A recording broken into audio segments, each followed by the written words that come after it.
Hello students, welcome to the class and in this video we will going to discuss about the conversions for the alcohols। तो इस video में हम alcohols के convergence को discuss करेंगे। Last video में हमने डिस्कस किया था the convergence for the hydrocarbons और यहाँ पे हम कन्वर्जन करेंगे एल्कोहल के लिए।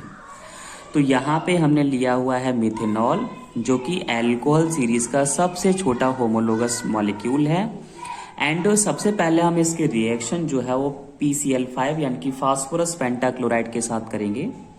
तो यहाँ फास्फोरस पेंटाक्लोराइड क्या करता है, एल्कोहल का जो है न्यूक्लियोफिलिक क्लोरीनेशन करता है और उसे जो है क्लोरीनेशन करके एल्कोहल को कॉरस्पॉन्डिंग अल्काइल हैलाइड में कन्वर्ट कर देता है। अब इस अल्काइल हैलाइड का नाम क्या होगा, मिथाइल क्लोराइड इसका नाम होगा। तो मिथाइल एल्कोहल PCl5 ट्रीटमेंट करने पर हमें मिथाइल क्लोराइड प्रोवाइड करता है। ठीक है, अब क्या होगा कि मिथाइल क्लोराइड आने के बाद हमारे पास यहाँ पे 2 डिफरेंट पाथ हैं जिनसे होके हमें जाना है। तो यहाँ पे ये वाला जो पाथ है ये काफी ज्यादा इंपॉर्टेंट है जो कि हमारी कन्वर्जन्स को हेल्प करेगा। अगर मान लो कि इस मिथाइल क्लोराइड में हमारे पास एक कार्बन है, ठीक है, और हम कार्बन जो है इस चेन में बढ़ाना चाहते हैं। तो अगर कार्बन चेन में अगर आप कार्बन एटम्स को बढ़ाना चाहते हैं तो उसके लिए सबसे अच्छा ट्रीटमेंट है कि आप पहले एल्कोहल को अल्काइल हैलाइड में चेंज करो और चेंज करने का तरीका क्या है, PCl5 से ट्रीटमेंट करेंगे। उसके बाद हम क्या करेंगे, अल्काइल हैलाइड का जो ट्रीटमेंट है वो KCN से कराएंगे। तो KCN से कराने पर क्या होगा कि ये जो KCN है पोटेशियम साइनाइड, वो साइनाइड न्यूक्लियोफाइल प्रोवाइड करता है जो कि वीक न्यूक्लियोफाइल Cl को डिस्प्लेस करके या सब्स्टिट्यूट करके वहां पे जो है खुद आ जाता है और मिथाइल साइनाइड बना देगा। अब मिथाइल साइनाइड यहाँ पे आ गया तो कार्बन चेन कैसे बढ़ी, अभी तो नहीं बढ़ी। तो अब क्या करेंगे, पहले हमने एल्कोहल से अल्काइल हैलाइड KCN ट्रीटमेंट करके मिथाइल साइनाइड बना लिया, मतलब अल्काइल साइनाइड बन गया। अब हम क्या करेंगे, इसका हम करेंगे रिडक्शन। और रिडक्शन के लिए हमें क्या नीड होती है, जैसे कि रिड्यूसिंग एजेंट, जैसे कि हमने यहाँ पे ले लेंगे LiAlHO यानी कि लिथियम एल्यूमिनियम हाइड्राइड। हम ये रिड्यूसिंग एजेंट यहाँ पे यूज कर सकते हैं। अब यहाँ पे ये चीज हमें ध्यान रखनी है कि जब भी हम किसी भी साइनाइड का जब रिडक्शन करते हैं तो ध्यान रखना है, देखो कार्बन को याद रखेंगे कानू से और नाइट्रोजन को ध्यान रखेंगे नानू से। मतलब इसका मतलब ये याद करने की ट्रेंड है कि मतलब जब भी हम साइनाइड का जब भी रिडक्शन करते हैं बाय एनी रिड्यूसिंग एजेंट तो कानू और नानू दोनों पर हाइड्रोजन एटम्स अटैच हो जाते हैं। मतलब कार्बन का रिडक्शन हो जाता है CH2 में और नाइट्रोजन का रिडक्शन हो जाता है NH2 में, जिससे कि हमारी जो साइनाइड न्यूक्लियोफाइल है मतलब अल्काइल साइनाइड जो है वो किस में चेंज हो जाता है, अमाइन में। अगर आप अमाइन में अगर कार्बन चेन को अगर यहाँ ऑब्जर्व करोगे तो यहाँ पे कितने नंबर ऑफ कार्बन एटम्स दिख रहे हैं आपको, 2। तो देखो आपने एल्कोहल से स्टार्ट किया, उसमें एक कार्बन था, फिर अल्काइल हैलाइड में भी एक कार्बन था। KCN को आपने इंट्रोड्यूस करा करके पहले साइनाइड बनाया, जिसका आपने रिडक्शन किया तो आपने अमाइन बना लिया। अब यहाँ पे ये फिर से एक और इम्पोर्टेंट यहाँ पे कन्वर्जन आ जाता है और ये कन्वर्जन हमें कैसे ध्यान रखना है कि अगर आपके पास कोई भी अमाइन है तो अमाइन में आपको क्या डालना है, नाइट्रस एसिड। अब क्योंकि ये एक अनस्टेबल सॉल्यूशन होता है तो ये लैब में प्रोवाइड नहीं होता है, तो ऐसे हम इमीडिएटली जो है बनाते हैं, कैसे करते हैं, ब्रिंग ए टेस्ट ट्यूब। एक टेस्ट ट्यूब हम यहाँ पे लेंगे और उसमें थोड़ा सा सोडियम नाइट्राइट वहां पे लेंगे और उसमें हम ऐड करेंगे क्या, HCl डाइल्यूट वाला। ठीक है, तो इन दोनों का जो मिक्सचर जैसे हम लेते हैं तो वो एक NaCl सॉल्ट और HNO2 जो है वो यहाँ पे नाइट्रस एसिड जो है फॉर्म हो जाता है, जिसे हम HNO2 aqueous यानी कि aqueous नाइट्रस एसिड कहते हैं। तो क्या हुआ, aqueous नाइट्रस एसिड में मैंने कहा कि ये इंपॉर्टेंट कन्वर्जन है कि अमाइन के रिएक्शन जब भी हमारे पास अमाइन होगा, अमाइन का नाइट्रस एसिड ट्रीटमेंट कराएंगे तो जो अमाइन है वो अपने कॉरस्पॉन्डिंग एल्कोहल में चेंज हो जाएगा। कॉरस्पॉन्डिंग का मतलब है सेम नंबर ऑफ कार्बन के साथ एल्कोहल में चेंज हो जाएगा। तो आप देखेंगे आपने एक कार्बन के एल्कोहल से स्टार्ट किया था और 2 कार्बन का एल्कोहल आपने बना लिया, मतलब चेन को आपने इनिशिएट कर लिया। तो यहाँ पे ये 1 2 3 4 स्टेप में, 4 स्टेप में हम ये देखेंगे कि 4 स्टेप में हम एल्कोहल में कार्बन को इंट्रो कर सकते हैं, मतलब कार्बन चेन का इनिशिएशन कर सकते हैं बहुत ही आसानी से।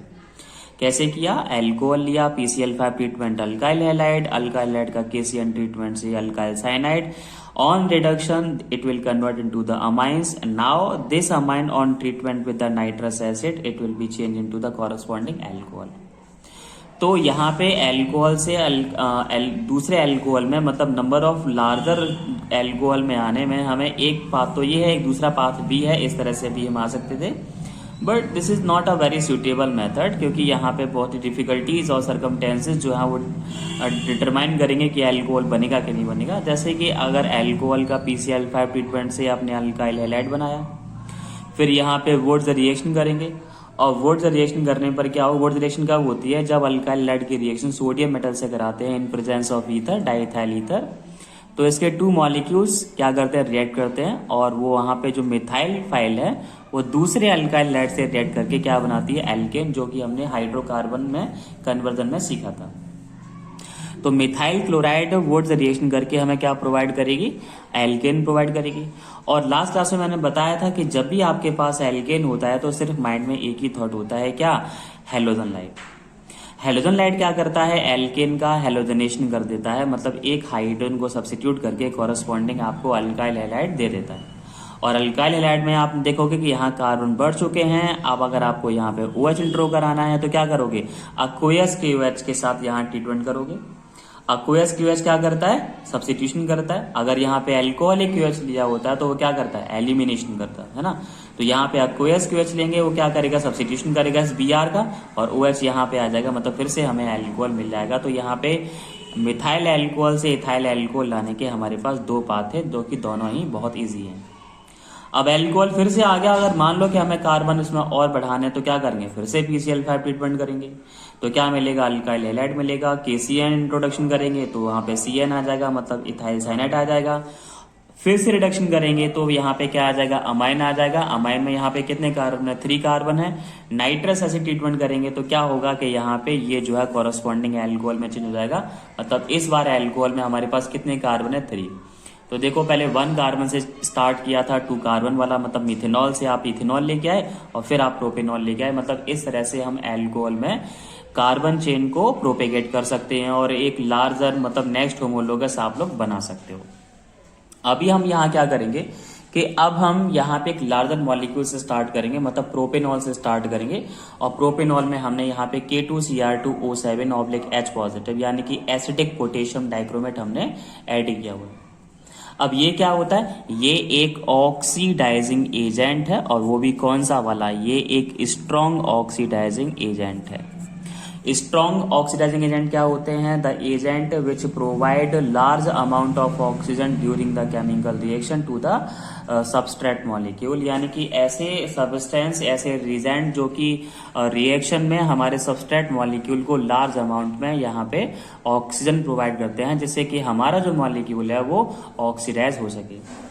उसके लिए यहाँ पे एक इंपॉर्टेंट ट्रिक्स आपको ध्यान रखनी होगी। जैसे कि मान लो कि अगर आपके पास कोई एक एल्कोहल मॉलिक्यूल है और आप अगर उसे ऑक्सीजन प्रोवाइड करते हो एल्कोहल को, तो एल्कोहल जो है वो अपने नेक्स्ट कॉरस्पॉन्डिंग एल्डिहाइड में कन्वर्ट हो जाता है।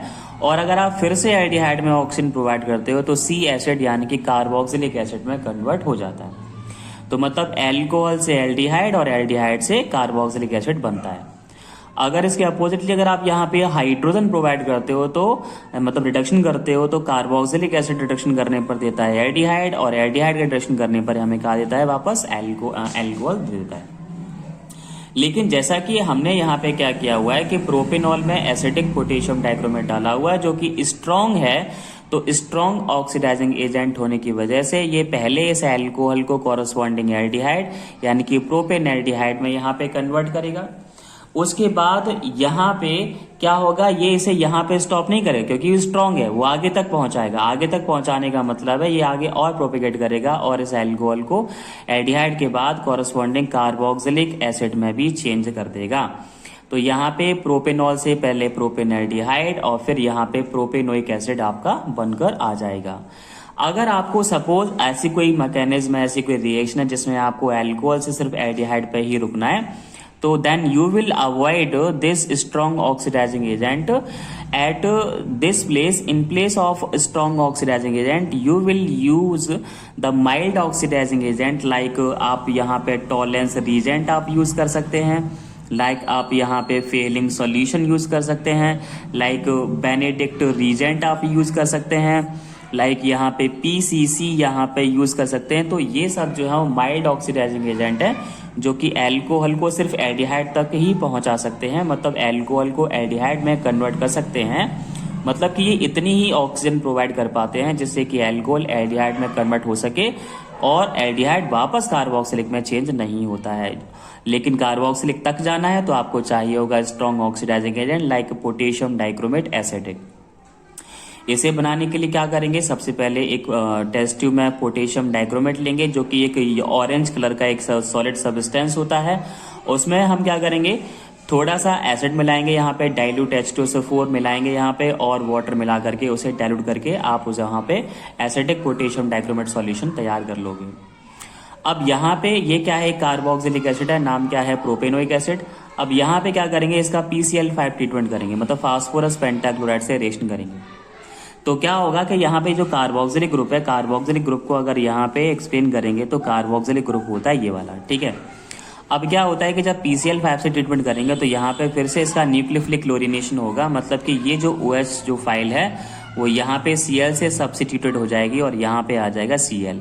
तो यहाँ पे CH3 CH2 COCl आ जाएगा और ये क्या है, ये है एक एसिड हैलाइड, यानी एसिड हैलाइड यहाँ पे मिलेगा। एसिड हैलाइड का फॉर्मूला क्या होता है, RC≡OH। एसिड हैलाइड यहाँ पे मिल जाएगा और एसिड हैलाइड जो है वो क्या है, derivatives of the carboxylic acid, मतलब कार्बोक्सिलिक एसिड का एक डेरिवेटिव आपको यहाँ पे मिल जाएगा।